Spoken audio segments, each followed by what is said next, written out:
យកអស់ឡើងទៅលើភ្នំទៅយកសាកសពអើយប៉ាធေါ်ខ្ញុំឈ្មោះម៉ៅអីហ្នឹងហើយអ៊ំទៅយកបានទាំងពីរនាក់ឥឡូវបានទៅយកគាត់ពងតែរៀបចំមើលវាខ្ចប់ទៅ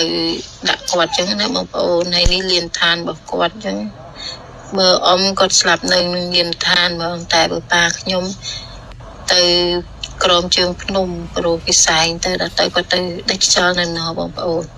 ឥឡូវពូគាត់ពងរៀបចំវាខ្ចប់ហើយបងប្អូនអើយជាចាប់ណាស់ខ្ញុំជាកូនខ្មែរមួយរូបខ្ញុំ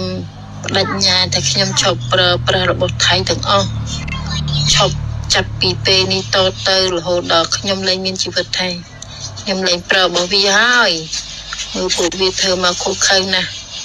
មិនដឹងទឹកដីគេមិនដឹងទឹកដីឯងតើបាញ់ឥឡូវបងរៀបចំចុះទៅខ្ចប់សាកសពឲ្យបងប្អូនហើយជាមួយសាកសពគាត់បងប្អូនឡើងហើមចុះឡើងជាង10ថ្ងៃឯងបងប្អូនគិតមើលតឹងទៅយកបាននឹងមានបាត់ទៅ